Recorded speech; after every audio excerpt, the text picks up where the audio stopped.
All right, welcome. This is another edition of the GitLab internal Prometheus 101. I'm Ben. I am an SRE on the GitLab team, and we're going to kind of just go through a little bit about Prometheus itself, some things about the internals of the way we use Prometheus at GitLab, and then yeah, cover basic internal Prometheus usage.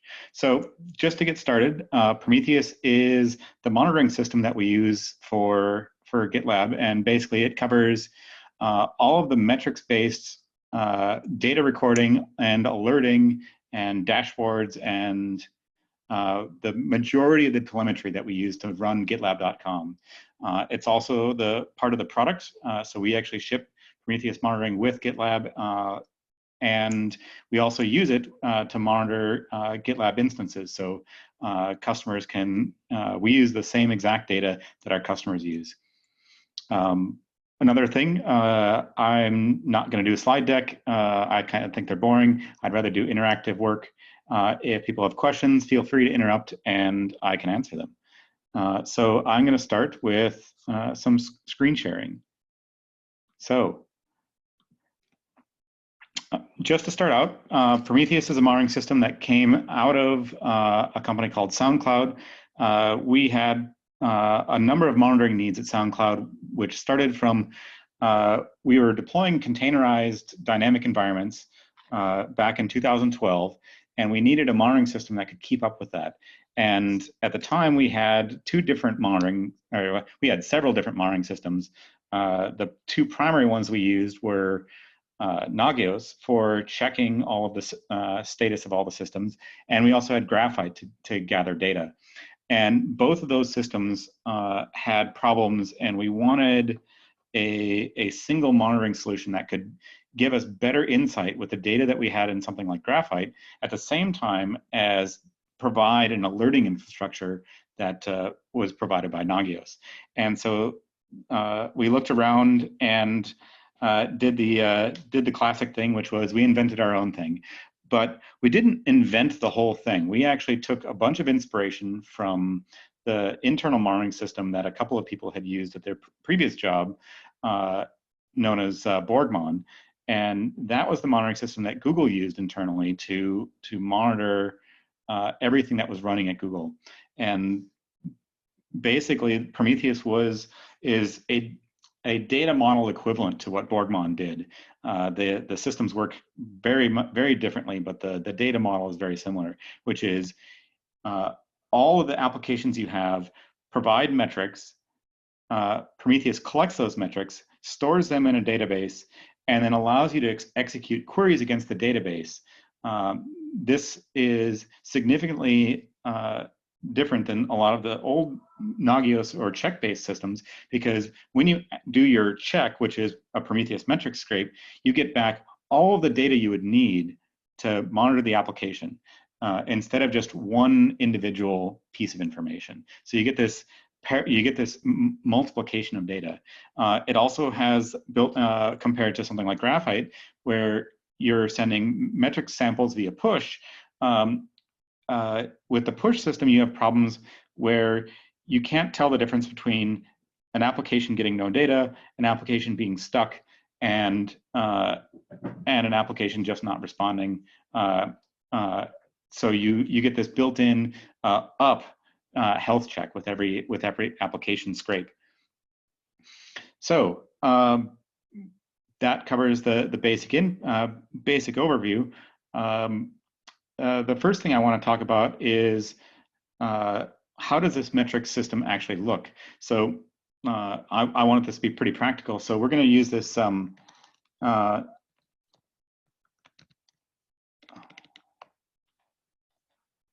going to use this demo site, and we can look at a very simple thing. Like here's a thing called the node exporter, and the node exporter provides basic system metrics. And so if we just click the open demo, you can see that there's a node exporter running on this demo. And if we click on the metrics link, we get back all the data. And this is the fundamental core of Prometheus monitoring, which is if you can output this metrics format, you can get data into Prometheus. So it's quite simple, quite fast. And you can see all this data. The other big difference between Prometheus and previous monitoring systems is instead of having a tree structure for data, every metric has a first class thing called a name, and that name should tell you something about that data. And then if you have multiple dimensions, you include the dimensions as key value pairs called labels. And this allows you, we'll see as we get into the actual usage of Prometheus, is much easier to mix and match. So if we go back to the demo and we open the Prometheus side, so now we have a Prometheus server, and if we do something simple like look at the targets, you can see that one of the things that Prometheus has is a first-class concept called a job. And a job is a set of labels that identify where this data is coming from. So because Prometheus has this polling infrastructure, there are two ways to get labels on the metrics. One, the labels can come from the actual target. So you have node CPU seconds, and we have a CPU label and a mode label. And if you're familiar with Linux and CPU information, these should look fairly familiar. But we also add labels at collection time. So Prometheus can identify where that CPU metric is coming from. So if we go down here, we see a node job, and it has instance with the demo and the port number and an environment. And that those labels allow Prometheus to identify things. And but also notice that there's no identifying information on the metric itself. This is intentional because we don't want the developer who is creating the software to be monitored to have to worry about the monitoring infrastructure. So this is one of those things where SREs created the monitoring system, and they didn't want to have to involve the software developers in needing to know about how the monitoring system was laid out. So this allows the SRE team or the monitoring team to act independently of the software developer.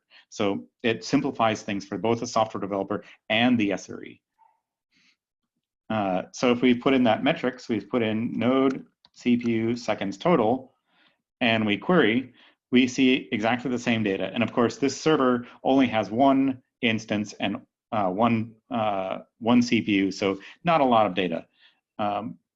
Now, one of the interesting things here is that this data is just a bunch of big numbers. So if we take, say, this one, and we look at just this one number, and we graph that, it's basically just a line going up and to the right.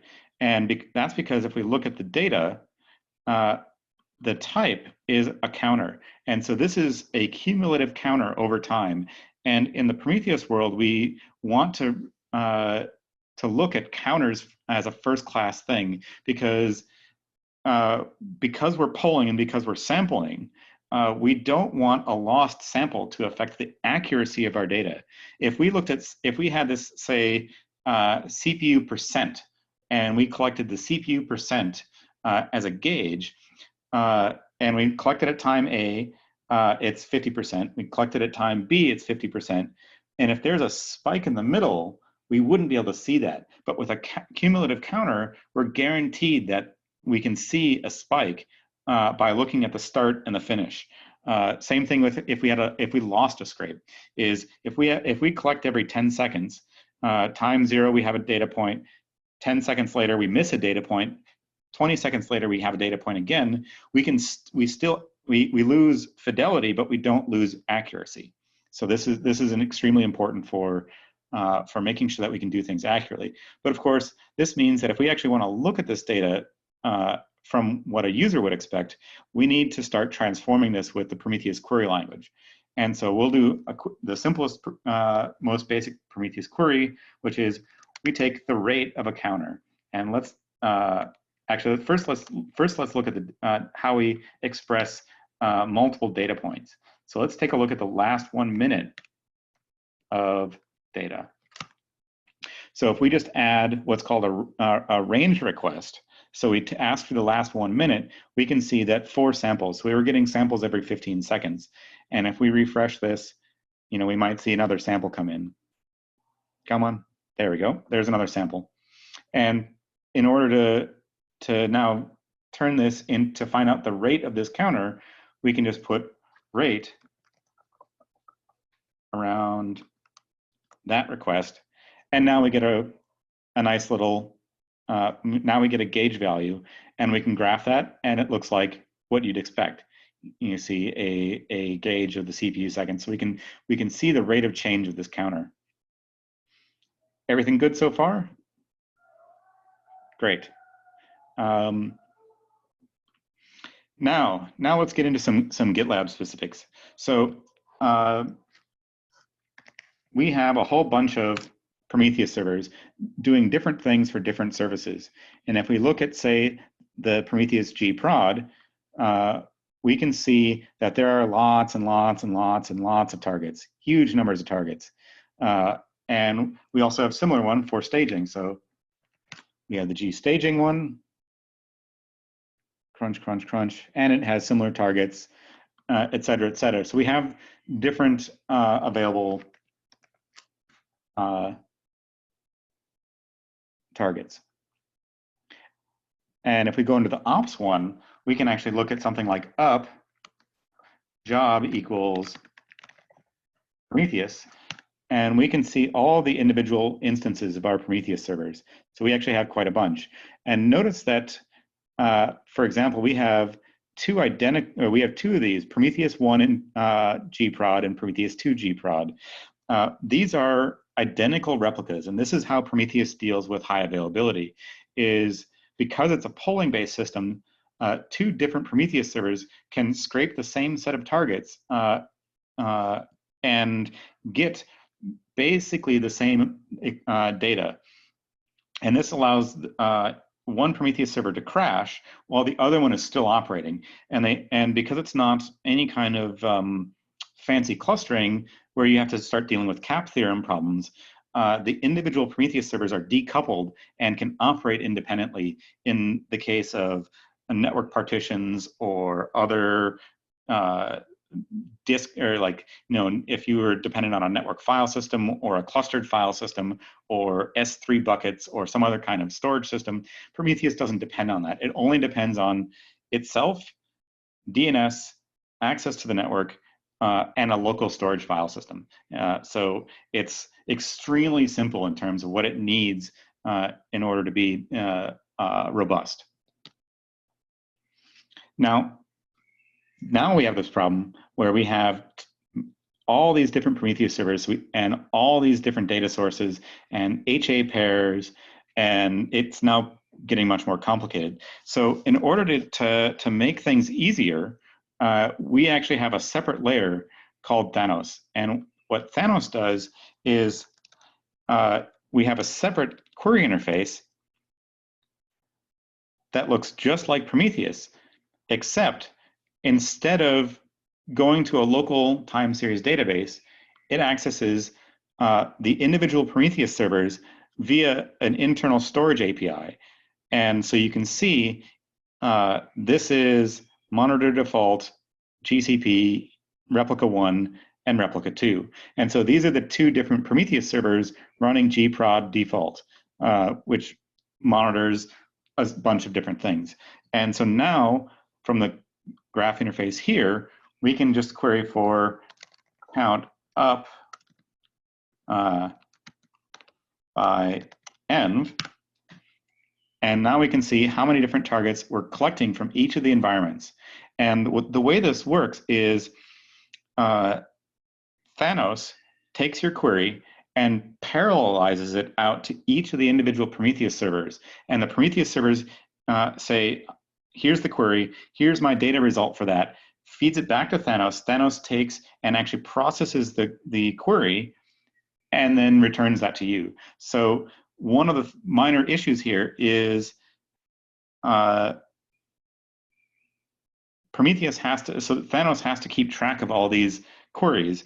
And so the and all these backends. And so it needs to wait for the slowest server. And one simple way to get around that is if we know we want to look at staging, we can actually just add a label filter and say, I would like to only look at end staging. And then Thanos is smart enough to only send that query to the staging backends only. Because if we look in the stores interface, we can see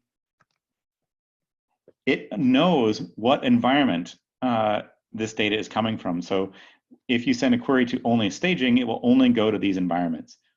And where it gets that from, if we look here in the Prometheus server and we look at the configuration, you can see we've created these external labels that identify that Prometheus server to Thanos, also to the alert manager, and we'll get into alerting in just a minute here. So it's pretty easy to gather that data. Now, of course, each of the Prometheus servers has its own local file system storage. And if we look in the command line flags, you can see that we're keeping 8 weeks of data in Prometheus itself. But Thanos also knows how to talk to these, what are called storage servers. And these are actually connected to GCS storage buckets.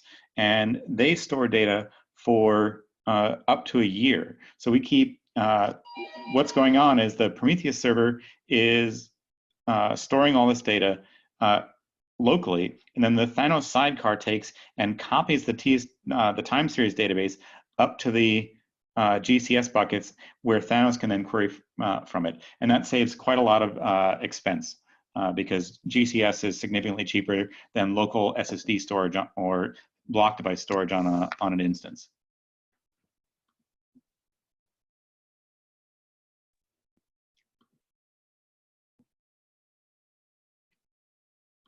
What next?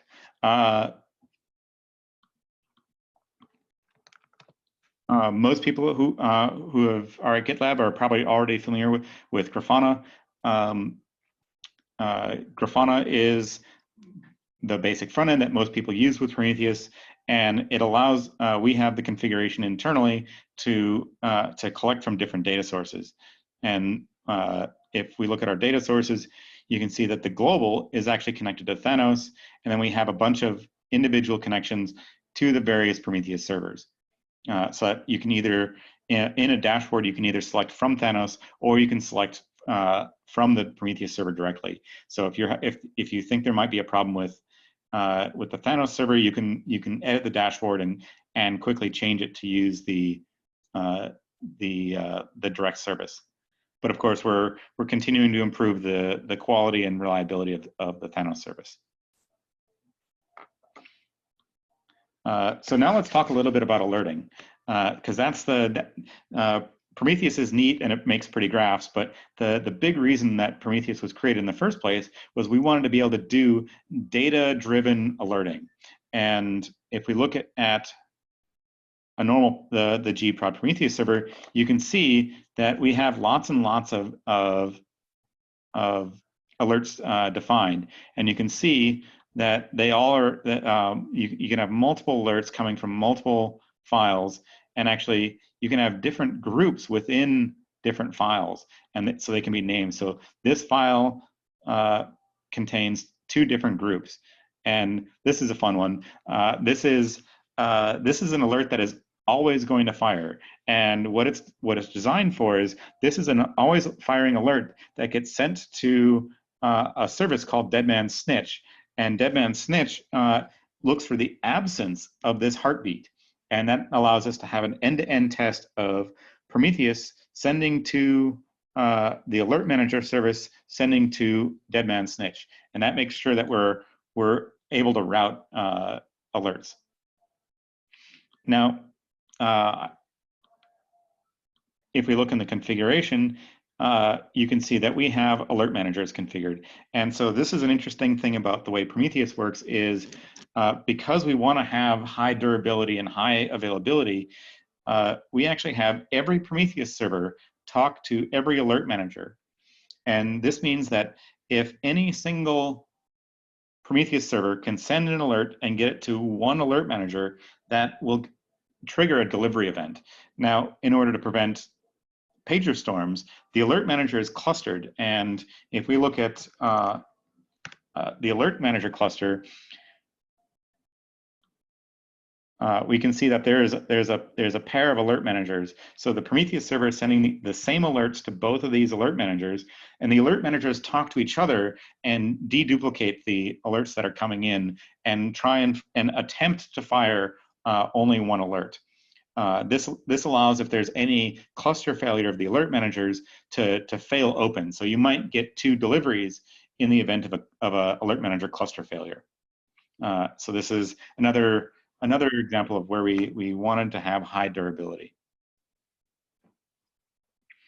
The alert manager is also nice because it provides a nice visibility in terms of being able to see your alerts and then actually create silences. So you can, if we want to see this too many pending jobs, and we want to silence just this namespace, we can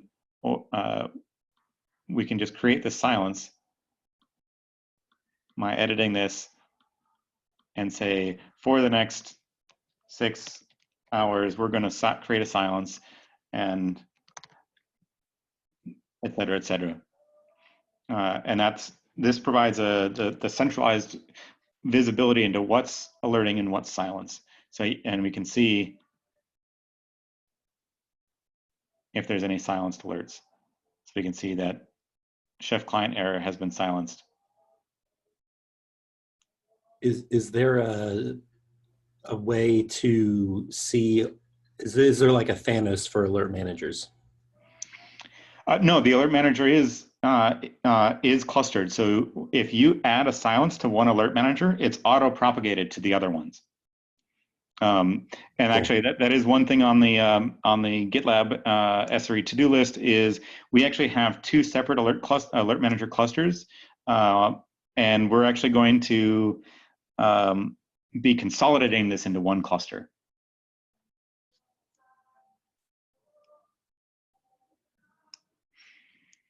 Any other questions so far?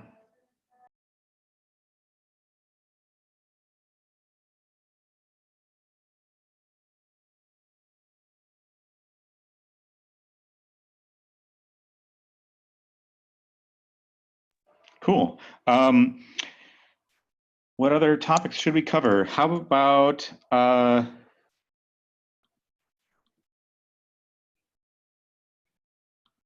about a couple of best practices? So in the Prometheus naming convention system, we have a few different best practices, and you can read all about that on Prometheus.io.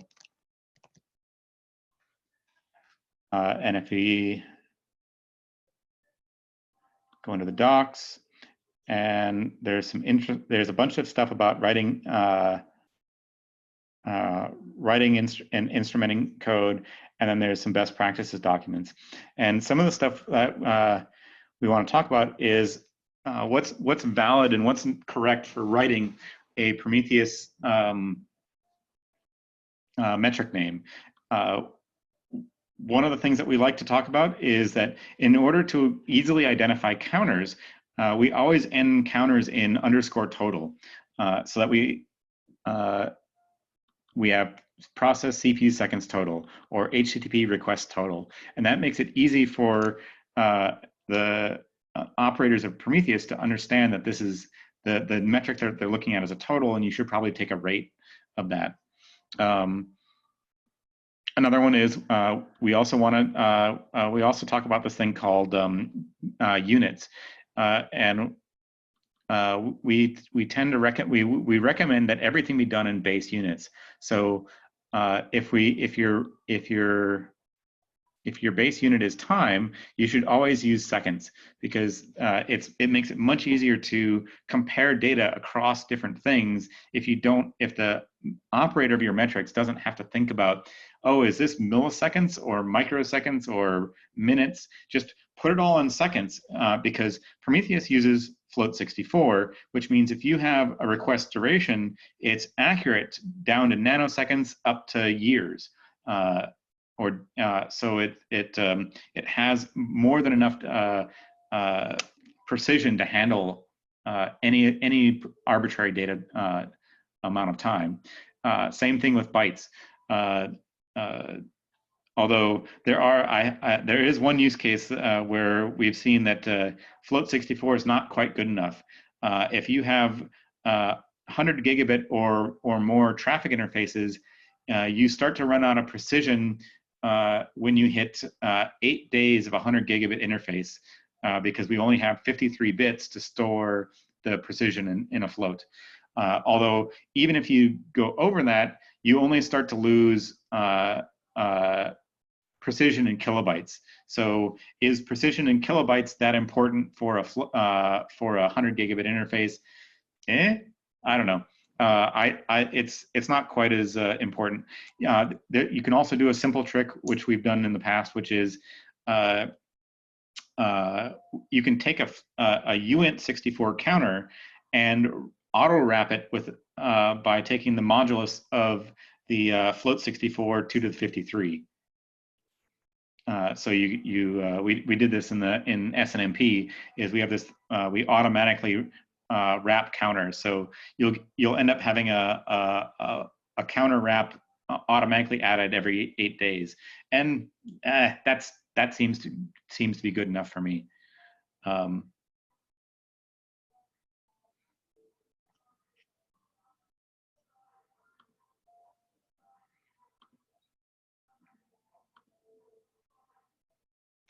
Any other questions so far?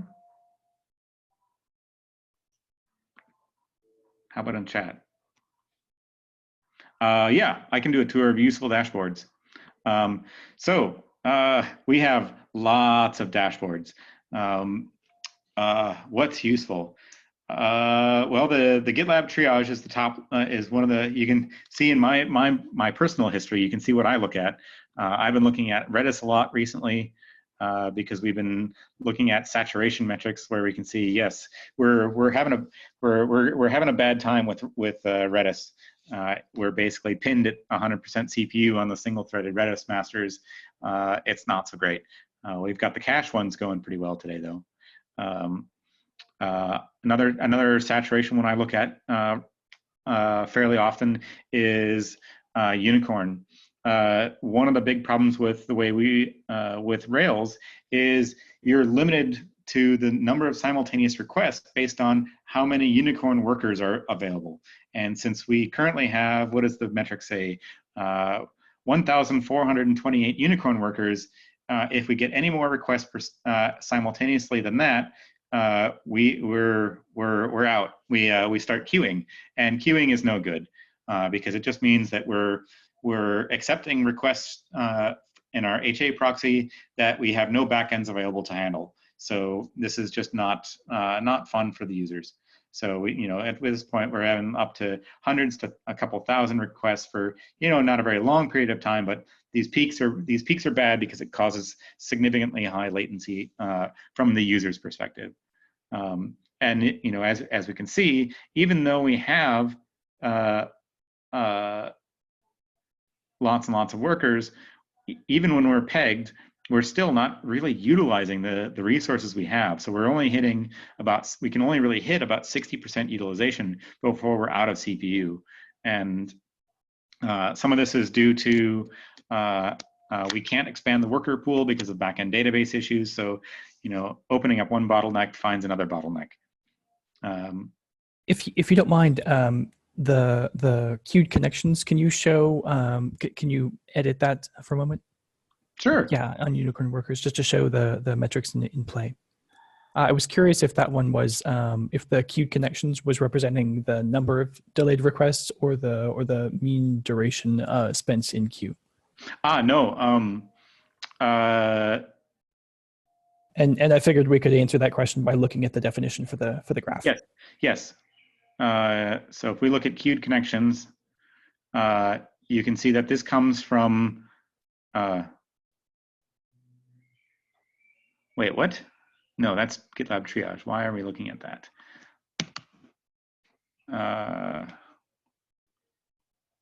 Unicorn workers, queued connections.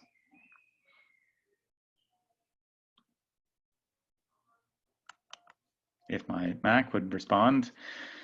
Unicorn queued connections. So this is, okay, so let's go back to recording rules.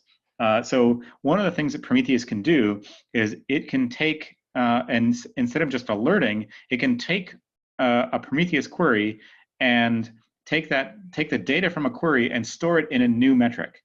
So if we go and look in the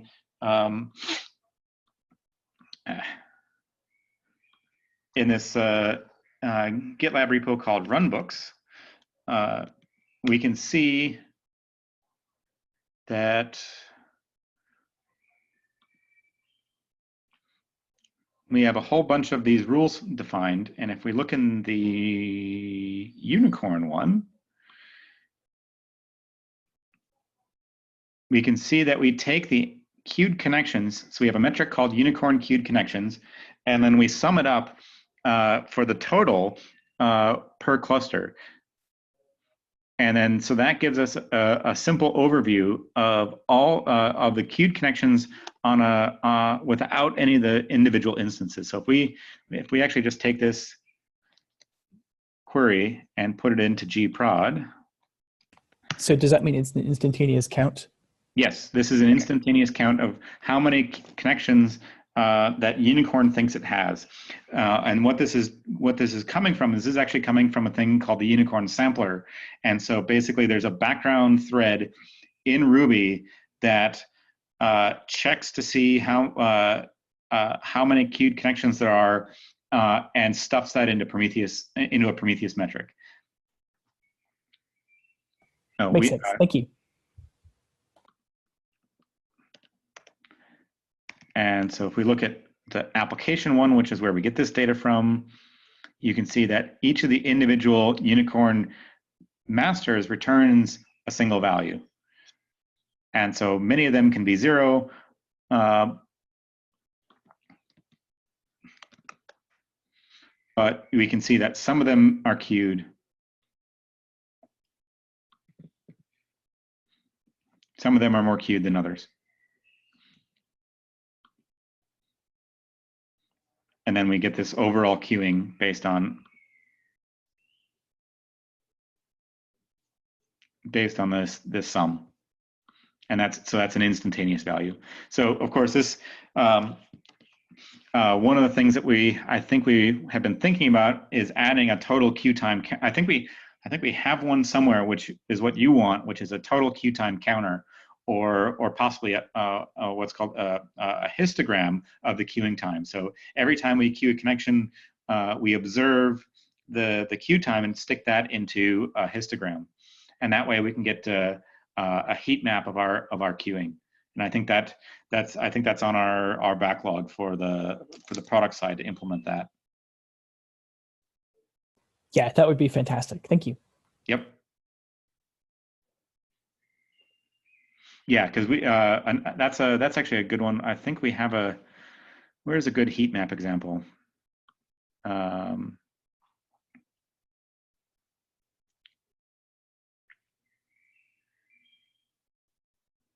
HA proxy has an interesting heat map grid.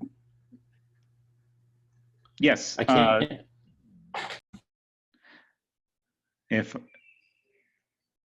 If my poor Mac can keep up with Zoom and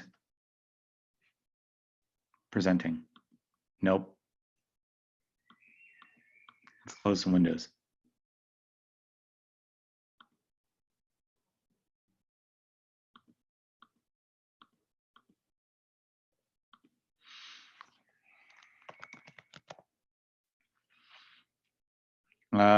Which one was it? This one? Maybe this one has it.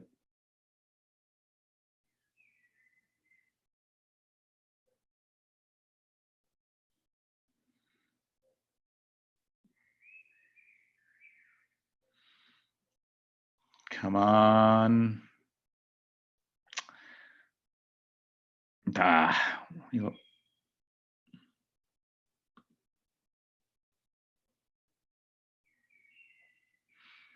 There we go.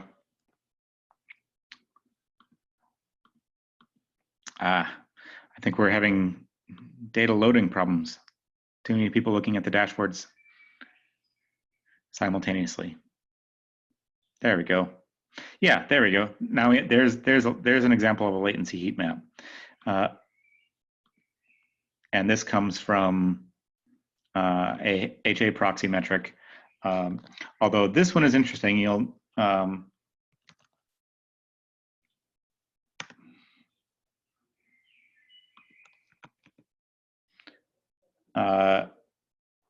if we, this is probably going to produce a lot of data, so let's look at the top 10 buckets. And so this one is interesting because you can see that the job here, where is the job label? Job label.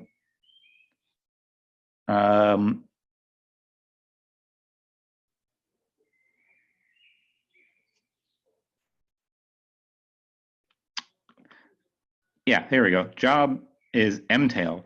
So mtail is an interesting little utility that we use in a bunch of places. Mtail is a log scraper, or actually it's a log processor. And so what we're actually doing is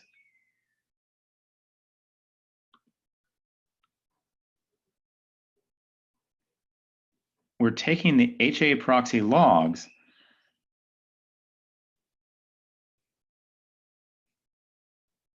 and we're looking at every log line that comes off of HA proxy and then using that to generate the metrics.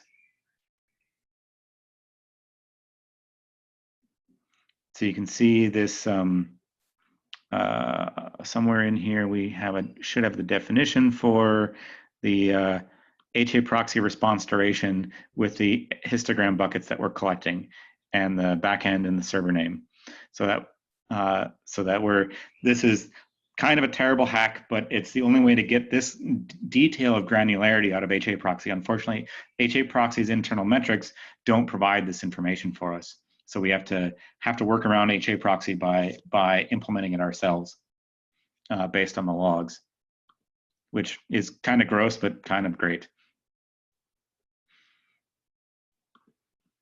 But it gets us what we want, which is the ability to drill into any individual HA proxy host and look at any backend and look at the latency.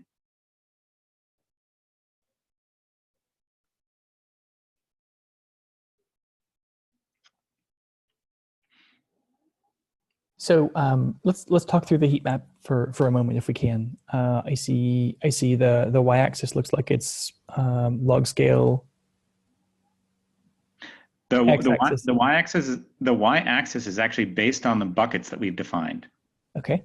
So if you look in here, you can see that we've defined a 10 millisecond, a 25, 10 millisecond, 25 millisecond, 50, 100, 250, 500, 1 second, 2.5, 5 seconds. Okay, and there's an implied infinity above 5 seconds. Correct. Okay, gotcha. And so that labeling comes directly from the Prometheus bucket labels, and you can see that in the way the time series buckets, and we tell the Grafana that it's in seconds, and then we have our standard coloring, and so it's just a darkness setting. Okay, and the coloring is indicating count at the count in that bucket? Yeah, count per second. Okay, makes sense. Thanks.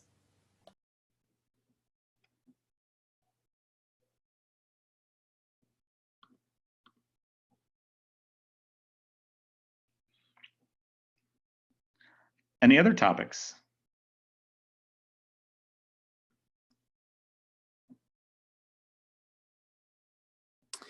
Can you go into anything related to how you see us utilizing or taking advantage of the fact that we are trying to get Kubernetes infrastructure in place? Very broad question, yes. Yes. So yeah, because Prometheus was kind of designed around distributed containers and large amounts of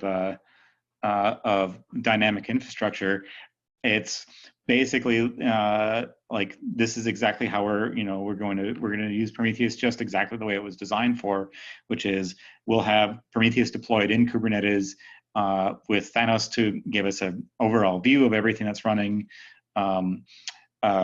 One of the things back to the start is, if you remember, we have all these metrics coming from different systems.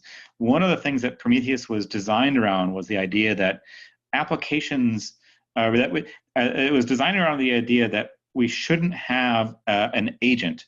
Prometheus is sort of agentless, sort of not. Is every application is allowed to build its own agent into its API. So if you write an application in Go or Java or Python or Ruby or whatever, you just include a Prometheus client library, and it creates an API endpoint on your normal HTTP API to allow Prometheus to connect to it directly and scrape the data. This allows the application to not have to connect to any external agent, which and if you're in something like Go or Java or C++, means that having instrumentation is extremely low overhead. We're talking about kilobytes of memory and infinitesimal amounts of CPU. The standard measurement we give is, if you need to increment a counter in Prometheus in Golang, it's 12 to 15 CPU nanoseconds of overhead. So it's almost nothing. Like it's a single Go routine, mutex switch, and a variable and a variable increment. So it's just incredibly cheap to instrument your application. So you don't have this extreme overhead of having an agent chew away at your CPU time locally. Also, it's not a single point of failure. So basically, Prometheus was designed to monitor Kubernetes-based applications. I don't know if that answers your question, but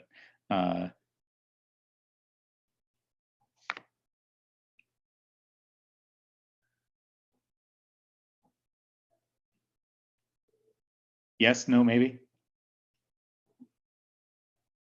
It does. I was just looking for a broad opinion as to what you wanted to share. That's all. Yeah.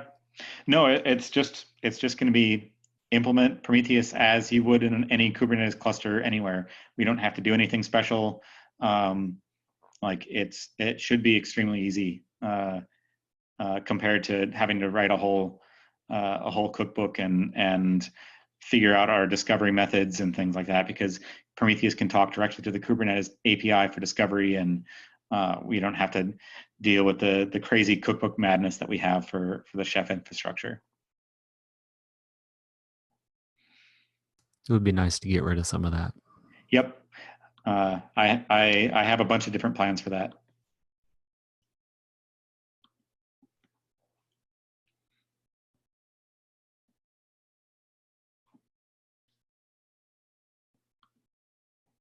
Yeah. Anything else with recording rules we want to look at?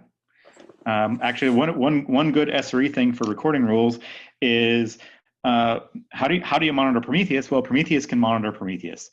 So turtles all the way down. One of the things that we can look at in the Prometheus, so Prometheus itself has metrics. And somewhere in this metrics, we should have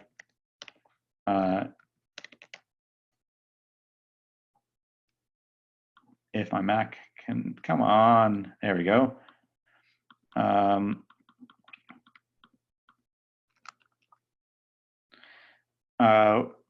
For every rule evaluation group, we actually have group interval metrics. So we can take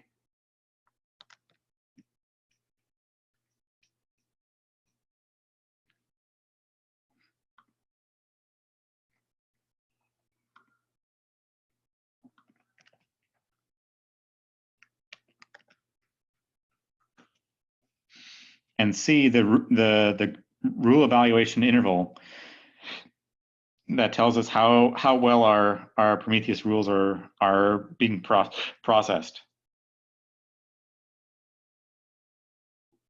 And actually, I believe we have in our dashboards, we have some Prometheus meta monitoring dashboards that tell us how well the Prometheus server itself is operating. And you can see these, there's a bunch of things with the rule group metrics. So you can see that the interval is 15 seconds and the last duration was microseconds for this particular rule. And so if we do this, we can see that there are two queries, the last duration seconds and the eval. And so if we do this,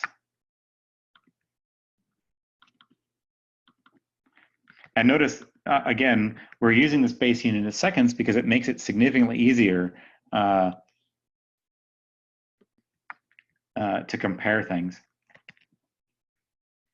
And we can even throw a top K around that and see who's the slowest. So this GitLab gRPC buckets is super slow because there are a lot of histogram buckets for gRPC, and it's taking almost 40% of the rule evaluation interval just to process that one recording rule. So maybe something we can do about it. Maybe something, maybe not. Trying to figure out and how to shard that and parallelize it could be a bunch of work.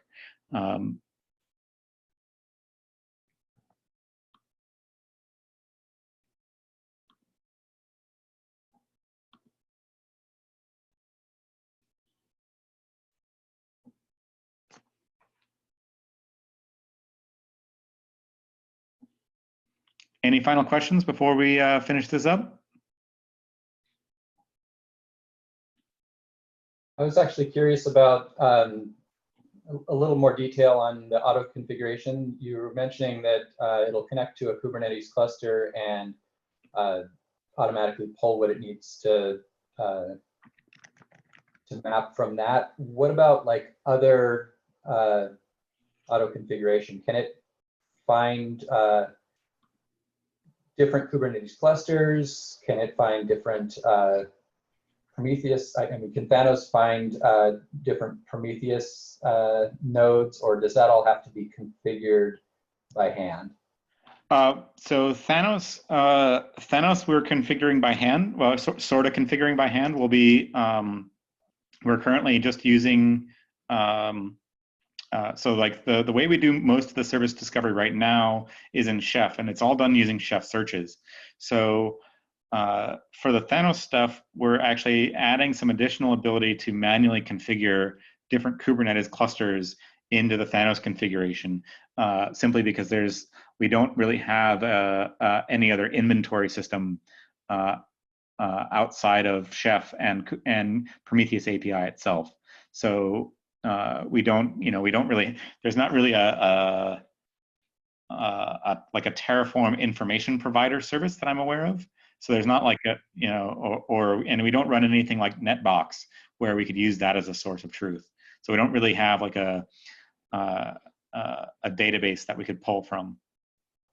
Can it use console or DNS or something like that? Yeah, we can also use console. We can also use DNS. There's a bunch of different methods. Or for example, if we look at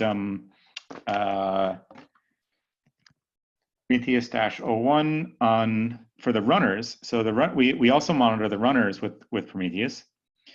And this is going to be annoying because I'm going to have to plug in a two-factor thing. All right, let's see if I can do this without disconnecting the call. Because Max, they don't have enough USB ports. Can I get to a USB port? on the back of my expander.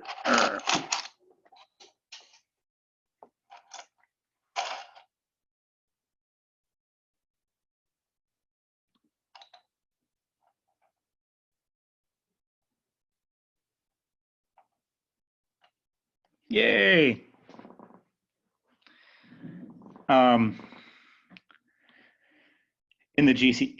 In the runners, the runners are an auto-scaling group in GCE. So the way we find out where the runners are is actually we simply connect to GCE directly and ask the GCE API for the data.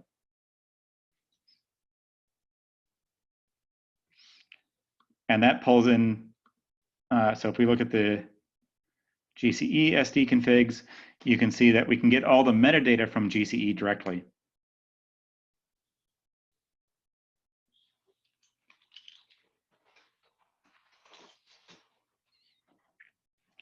Is that what you wanted to know? Yeah, I'm just concerned about dynamic configuration of rather than trying to do it with Chef or Terraform or something.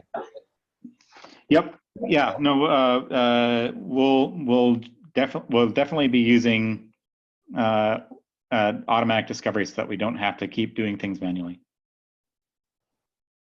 Good news.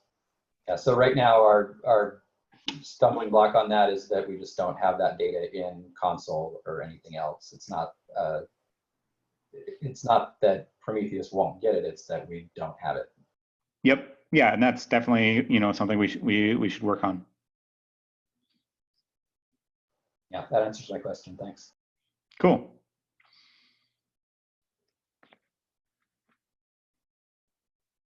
So it's helpful for me to be able to find the origin of any metrics that I'm interested in looking at. So I wonder if you would walk us through an example of pick any of the metrics we've looked at during this session. Yeah. No. Walk us through how to find the definition of where that metric comes from in whichever repo is relevant, whether it's through an exporter or whatnot. I guess let's not look at the generic node one because that's baked in. Well, so here's a great one. Okay. Gitly authentications total, and you can see that this is coming from file01 store gprod port 9236. So we know what port it's on, and we know it's coming from job Gitly. Does that make sense so far? Yep, sure does. And so I know that because we call this job Gitly, it's coming from Gitly. Imagine that. So gitlab.com, gitlab.org, Gitly. We try and keep things fairly obviously named. And if we search the code base here, if I remember incorrectly, there's an internal oh, where did it go? Somewhere in here.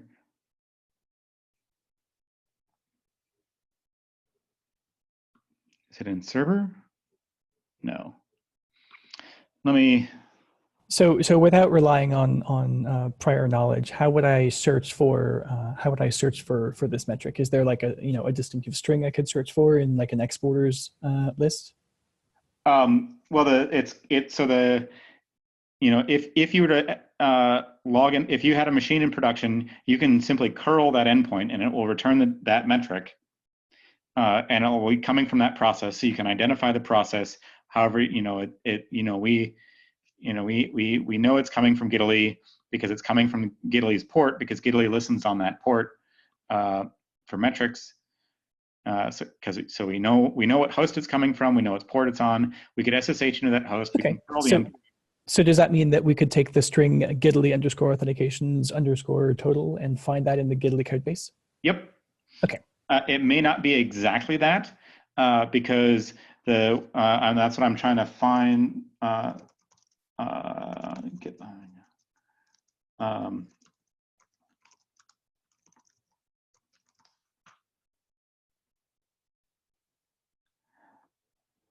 it is. Yes, it is where I thought it was going to be. Internal internal. I imagine some of these strings are probably composed. Yes, some of the strings are composed. And so in server auth, in auth.go, we can see, oh, look, there's a Prometheus there. And we can see auth count is a new Prometheus counter with the name Gitly Authentications Total and a help string and the Sweet. label. That's fantastic. Thank you. And then, yeah, and then you can see exactly how we use it, which is we create the variable, we register it, and then wherever we need to use it, we return the value. And then if we search for that string, Oh, that's why it's a slice. We've got different statuses. Okay. Yep.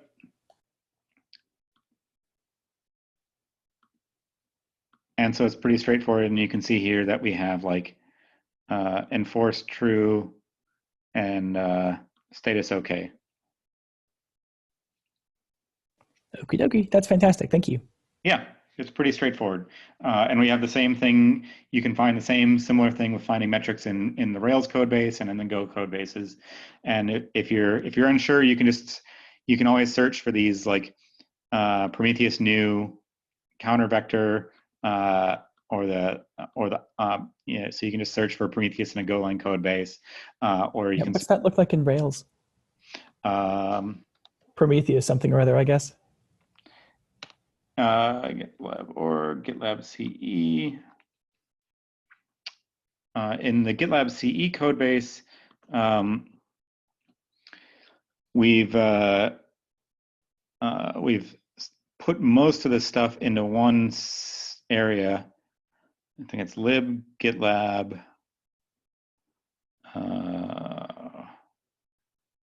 So many things.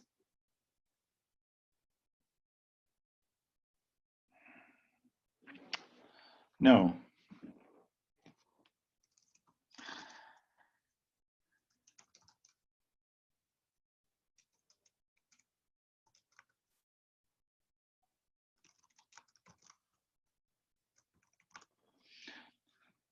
Yeah, lib GitLab. We're so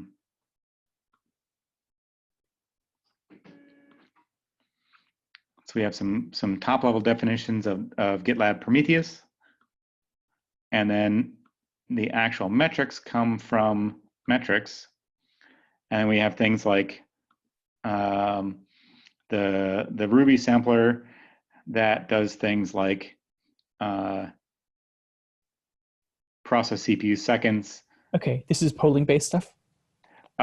These are samplers, and most of these are actually run on internal thread executors instead of being live, which is more typical to what Prometheus expects. So whenever you call sample, it grabs the worker label and gets the system CPU time and stuffs that into the Prometheus process CPU seconds total. Okay, that's fantastic. Would you grab the URL there that you're looking at and drop that in the chat? I'd like to explore this later. Thank you very much. Yeah, there's tons of metrics in there. It's pretty easy to implement.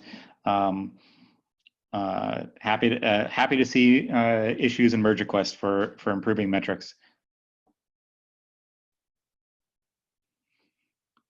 Other fun things like lots and lots of things on my to-do list.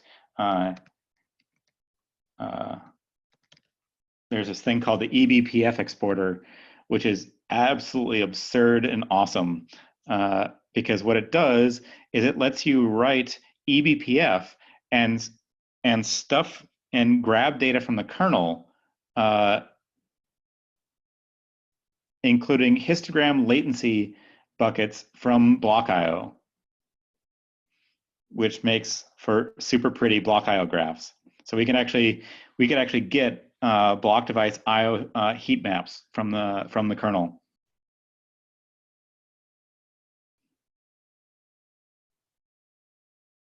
which would be super interesting for like database stuff. Yep, I agree. I remember us talking about that a couple of weeks ago. Yep. That's exciting stuff. Cool. Well, I think we're at 1 hour. I think that's it for Prometheus 101. Thanks, everybody. If you have any additional questions, just send me a message, and we'll maybe have another session. Awesome. Thanks so much, Ben. I really appreciate it. Thank you, Ben.